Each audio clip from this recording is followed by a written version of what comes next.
Hola, hola, ¿qué tal? ¿Cómo están, chicos? Espero que muy bien.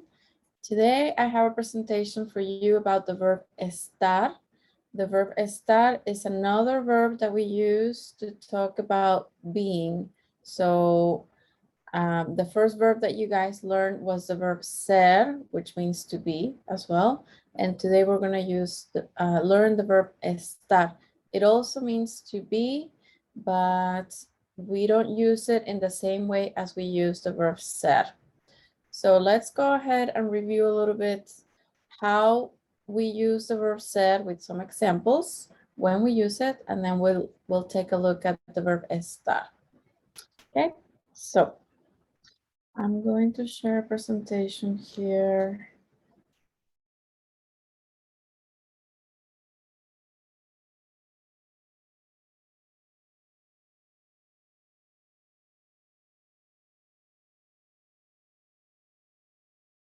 Okay.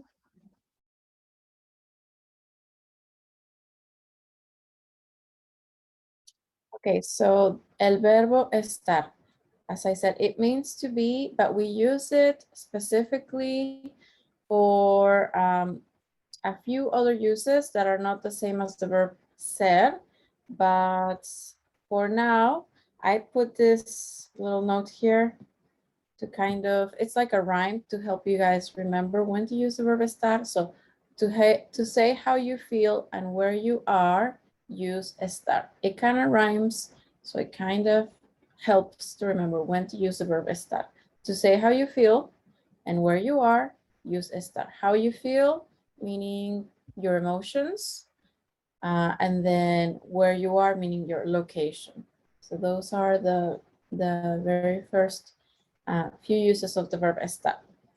So, okay, so as I said, we're going to review the verb ser. Ser means to be as well, but when do we use it? We use it when we are describing things, persons, places. We use it when we're talking about the occupation of the person, their profession or occupation. We also use it to talk about characteristics. It could be like physical characteristics, like tall, short, beautiful, ugly, etc. We also use it when we talk about the time. So telling the time in Spanish requires the verb to be. If I want to say it's 2 o'clock, I will use the verb to be. I will say son las dos. If I want to say it's 1 o'clock, es la una. That is the verb to be. Es and son are forms of the verb to be. When we talk about origin, so where you're from, you also use the verb to be. Like, for example, if I want to say, I am from Peru, yo soy de Peru, Lima, Peru. Okay, and then relationships, if I'm saying, for example, I am Mike's sister, soy la hermana de Mickey, for example. Okay, so let's take a look at each one of those in a sentence. So the first use of the verb set is description. So let's describe something. Let's say Mary is responsible. That's a description. I'm describing Mary as responsible. So Mary, well, in Spanish, that would be María.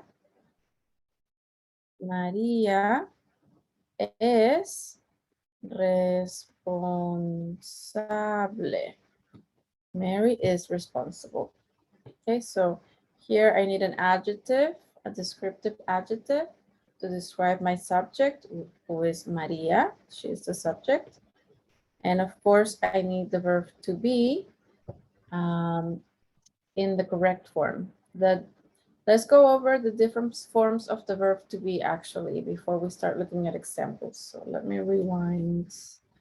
I'm gonna erase this for a little bit and then we'll go back to examples. I wanted to go over the forms first. So if the subject is the first person, you probably already know, you have to think of soy sauce. Soy, yo soy, I am tall, I am short, I am from Peru, yo soy. Now, if I'm talking about you, the subject is you, the second person, tú eres. You are.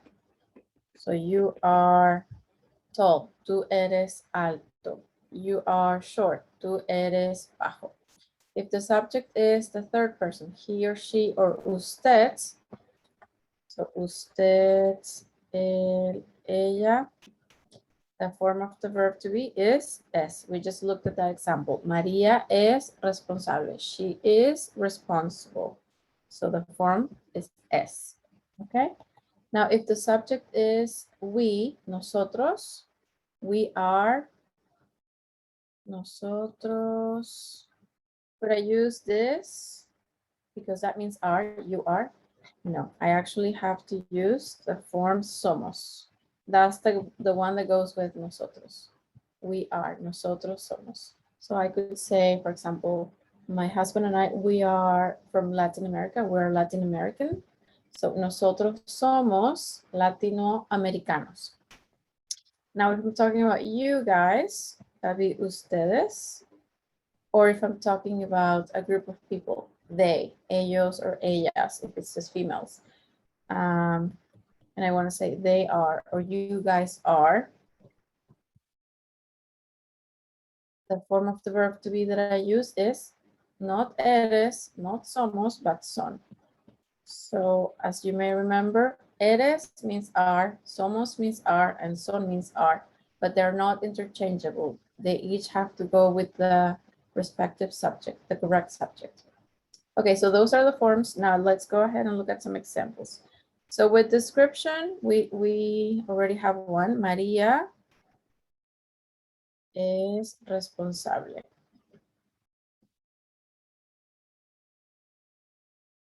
Okay. Dos, if we want to talk about the second use, which is occupation. Let's say my brother is he's a teacher. So Mike es profesor. Okay, third use is characteristics. Number 3, characteristics. I could say my mom is short. So she is short. Her name is Dory. So let's say Dory es baja. She is short. Okay. Fourth use is talking about the time. So let's say right now it is 3 o'clock. Son las 3 p.m. de la tarde. Okay. Number 5, that's about origin. So let's talk about a group of people. I'm going to use my children. They're all American. They were born here. So they, ellos, son americanos. Okay, so here's my verb, and I'm using the form that goes with ellos. Here is my verb, here's my verb, the verb to be. Okay, and there's one more use. It's about relationships. So let's say, who can I think about? Okay, Shakira, her husband's name is Gerard Piqué. He's a soccer player from Barcelona. So I want to say Shakira is the wife of Gerard. So Shakira es la esposa, the wife de Gerard. Here I used, again, a form of the verb to be, es. That's the one that goes with third person, ella. Okay, you're wondering probably why do I have this here? Because if you did not notice yet, these uses, the first letter gives you the acronym doctor. Doctor. That's why. So if it helps, try to remember that. The uses of the verb ser, remember the acronym doctor, and it may help remembering what are the uses of the verb ser. Okay, description, occupation, characteristics, time, origin, and relationships. Okay, so that's, that was last chapter. Now we're in chapter 2. So now we have to focus on the verb estar, not the verb ser. They both mean to be. So the translation is the same in English. Like if I say yo estoy instead of yo soy, estoy is the first form of the verb estar. It still means I am, but I'm not going to use it in the same way. So let's see. So when do we use the verb estar? And then we'll look at the forms. We use it with, I have an acronym here that may help. It's the acronym PLACE. If you look at the first letter of each of the uses, it gives you the word place. So that might help remember, but we're going to use it when we're talking about the position of a noun, the location, the action. So it could be like a person doing something. The condition, this could be like physical condition, emotional condition, medical condition. And last one is emotion, so feelings, sad, angry, happy, etc. Okay, so forms of the verb estar, they're kind of similar to the verb ser, but not really. So it is a verb that ends in AR, so it might help if you remember the pattern that AR verbs follow. So let's see. If the subject is yo, if somebody asks you, how are you? And you want to say, I'm good, you would say, yo estoy bien. Yo estoy bien. So that's the first form of the verb to be. You have been using the verb estar, but you probably did not know that you were using it, and you probably did not know all the forms yet. But now we're going to focus on that. So, yo estoy, I am. For example, if you want to say, I am good, yo estoy bien. Now, the question, how are you? We're using the verb estar as well, because the question is, ¿cómo estás? Estás is the form of the verb estar that goes with the second person, with you, because the question is, how are you? ¿Cómo estás tú? So, to say you are, we say estás. So if I want to say, oh, you're here. Tú estás aquí. You're here. Okay? If I'm talking about third person, so usted, él, ella.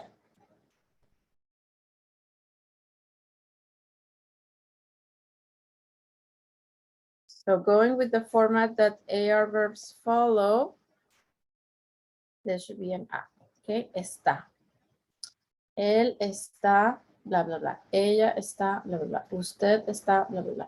So if I want to say, oh, you're sick, and I'm talking to you as somebody that has more authority, I'm going to use the form of usted. Usted está enfermo. Or if I'm talking about my friend and she's sick, ella está enferma. Enferma means sick. Okay. If it's about us, nosotros, we are. Nosotros estamos. So amos is the same ending that goes with all the other AR verbs that you guys have learned, except gustar, of course. Estamos. So we are. Let's say we are, I don't know, happy. Nosotros estamos felices. Feliz means happy. Felices also means happy, but when it's more than one person. So nosotros estamos felices. We are happy. Okay, and then if it's about ustedes, ellos, o ellas, the form is están. AN at the end. Same pattern with all the other AR verbs. Okay, so let's say they are sad. Maybe they're sad. They're not happy, they're sad. Ellos están tristes. Triste means sad, but I'm saying tristes because I'm talking about more than one person. So ellos están tristes.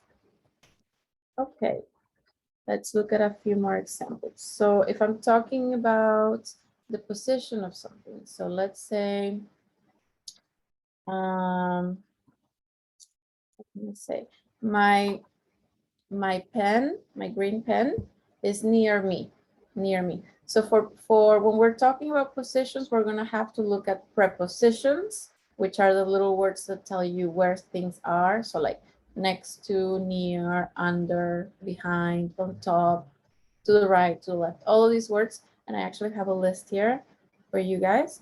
But so we're gonna have to memorize those, and then we're going to need to use them when we're talking about position or location. So if I want to say my green pen is near me, like it's near me, it's not right next to me, but it's near, I could say the pen. So how do we say the pen? You may or may not remember from the vocabulary in this chapter. There's more than one word. I call it el lapicero.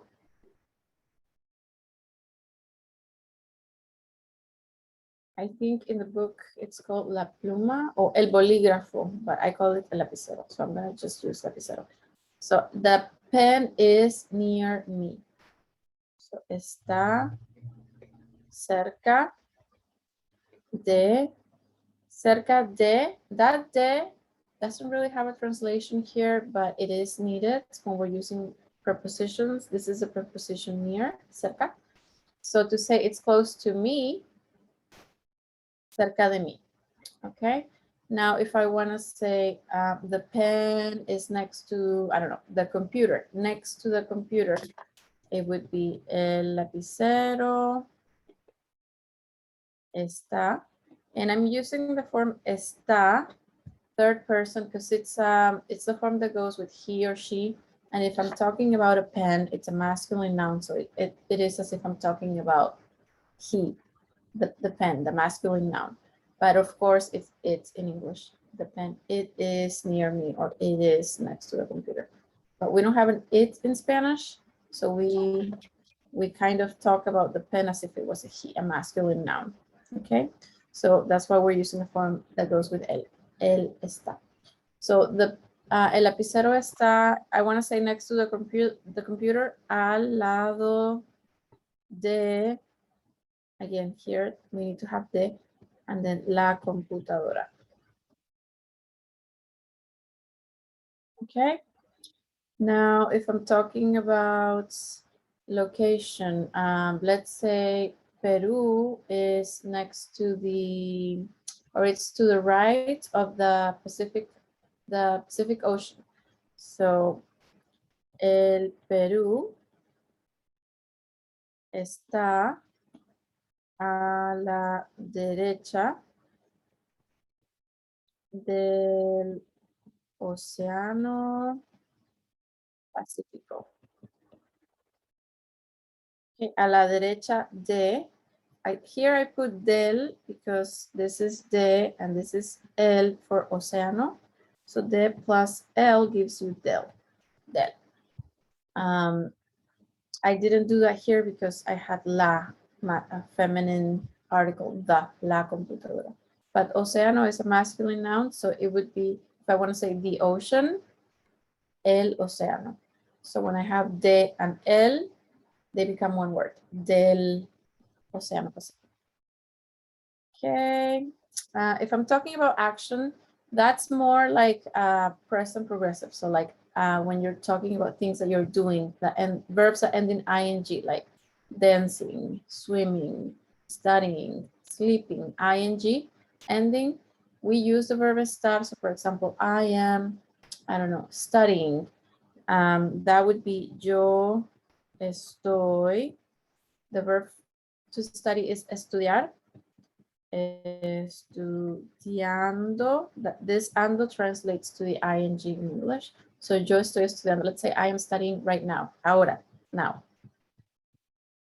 Okay, so this is another example of when we use the verb to be, the verb estar, when we're talking about actions. Condition would have to do with like being sick. So let's say, I don't know, my brother is sick. So an example here could be mi hermano está enfermo. Mi hermano está enfermo. And let's say if I'm talking about my brothers, I have more than one brother. Mis hermanos están enfermos. They are sick. I'm adding an S at the end here because I'm talking about more than one brother, my brothers. So I added the S to the word that describes their condition, and I also of course, change the form of the verb to be for the form that goes with ellos, mis hermanos, they. Versus here, we're always using just the form that goes with él for my brother, right? Okay, and let's say we're all excited. We're excited. My children and I were excited. We're going to Disney, let's say. So I would say nosotros estamos. Excited is emocionados. Emocionados. My children, my husband and I, mi familia y yo, nosotros, we are. Nosotros estamos emocionados. Okay, so as I said, if I'm talking about location, I'm going to use the verb estar. So right now, where am I? I'm actually in Orlando. So the question is, if somebody asks you, where are you? The question would be, ¿dónde? Which is where. ¿Dónde estás? The form of the verb estar that goes with tú. ¿Dónde estás? The tú here is implied, so I don't really need to say ¿dónde estás tú? But I can if I want to, it's just optional. So ¿dónde estás? Means where are you? And to answer that question, for me, I would say I am in Orlando, Florida. So I would say, yo estoy en Orlando, Florida. Okay. If you are, let's say in, I don't know, Georgia, let's say you're in Georgia, I would say, oh, you are in Georgia. That would be tú estás en Georgia. And let's say my friend Julie, she is in New York. I would say ella está en Nueva York. Let's say my cousins are in Connecticut. So ellos, my cousins, están in Connecticut. And my family and I, we are here in Florida. So nosotros estamos en Florida. Okay, so here's a list of prepositions. As I said, these are the words that you're going to need to memorize in order to use the verb estar in context. So telling where things are in relation to other things. So al lado de, next to, a la derecha de, a la izquierda de, allá, allí, cerca de, con, debajo de, delante de, detrás de, en, encima de, entre, lejos de, sin y sobre. It would be a good idea to pause and replay if needed in order to practice your pronunciation. Okay, so let's try to use the prepositions that we just went over with different countries in South America specifically. So this is a map of South America. These are the flags of the countries. And here I have the names of the countries. So here's my country, El Peru. El Peru has a few countries that are around it. So let's try to use the countries. So if I want to say like under, is it here? Yeah, or below, debajo de. So I want to say Peru is below Ecuador. This is Ecuador. So I would say el Perú está debajo de Ecuador. Okay. Now let's say Brazil is to the right of el Perú. So Brasil está a la derecha del Perú. Okay, let's say, do I have en medio here? Entre. Okay, I want to use between. I'm going to say Bolivia is between Brazil and Peru. So, Bolivia está entre Brasil y Peru. Okay. So this is a way where you're using the verb estar with prepositions. Now, again, we're using the form that goes with the third person because we're talking about countries. In English, it would be it, but we don't have a word for it, so we're using it as if we're talking about a masculine noun, a he. So el Perú is a masculine noun, so we use the form that goes with el, está. Okay, a few more words from this chapter. In this chapter, you were introduced to words that describe places in the university on campus. So do you remember the name for this place? It's laboratorio. Okay, and then, or el laboratorio, I should say. And then this is la cafetería. So by looking at this picture, where is the cafeteria in relationship to el laboratorio? La cafetería está a la derecha del laboratorio. La cafetería está a la derecha del laboratorio. I'm saying del laboratorio because, as I said, de plus el becomes del, one word. Okay. El laboratorio está a la izquierda, so to the left, a la izquierda de la cafetería, a la izquierda. So derecha es right, izquierda is left. Okay. And here I have la biblioteca. Biblioteca, that's the library. And I have el estadio. So, ¿dónde está el estadio? Where is the stadium? ¿Dónde está el estadio? El estadio está a la derecha de la biblioteca. ¿Y dónde está la biblioteca? La biblioteca está a la izquierda del estadio. I could also say near, cerca del estadio. But if I want to say to the left, a la izquierda del estadio. Okay, chicos, I think that's it for now. If you have any questions, feel free to reach out. I'm happy to help as usual. Please let me know if you need my help. And I'll see you again in the next video. Ciao.